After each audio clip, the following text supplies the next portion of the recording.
It occurred to me that, of course, a lot of what we know about the dark arts of viability and related issues is down to extraordinary efforts by public planners and by activists in the communities engaged in those battles.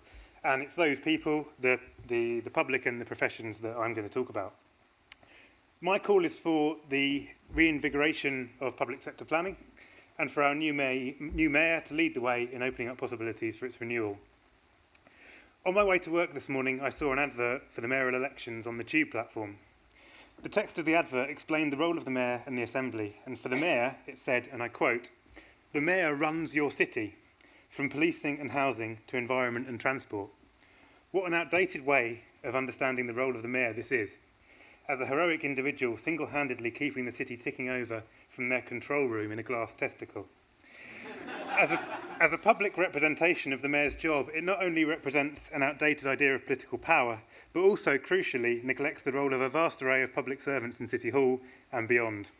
It also conceals the profound erosion of those public services that is occurring now in our city, significantly for me, including planning. As elsewhere, London's public sector is experiencing a spectacular reduction in its funding, with many London boroughs forced to ask very fundamental questions about which services will survive and which will not. And I should note that some of the numbers I'm going to use here are stolen flagrantly from my colleague Finn Williams' project Public Service, which is already doing a lot of the things I'm advocating here. Funding for local authority planning departments reduced by more than half between 2009 and 2014, with worse likely to come.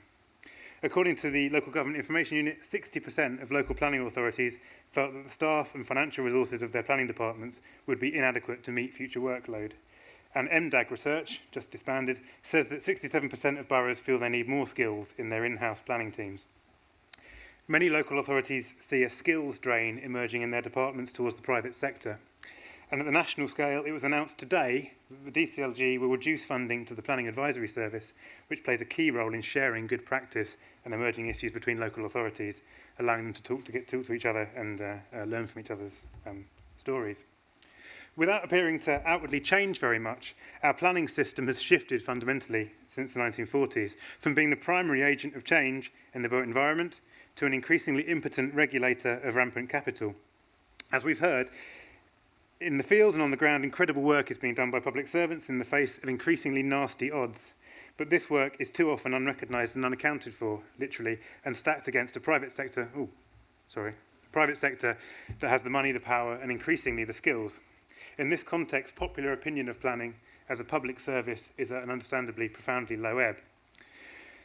So my proposal is that the Mayor does everything in their power to advocate for London's own public planning teams, both within the GLA and across London's boroughs.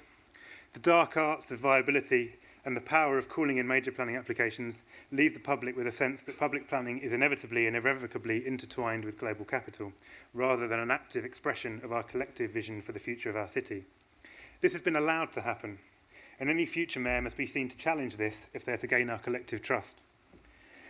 We've come a long way from the all-powerful evangelical bureaucrat of the post-war years, and indeed from the GLC's 1970s flirtation with popular agency through its popular planning unit. In those days, advocates of popular agency railed against state planning processes which appeared arrogant, bloated and elitist.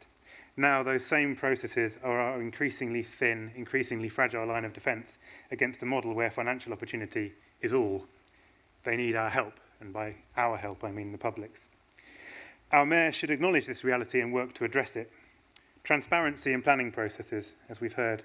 Clear language and honest communication of successes and failures. Support the placement of extraordinary design and planning professionals in local authorities and celebrate their achievements in both the short and the long term. Initiate, support and celebrate initiatives that join people up to major planning questions.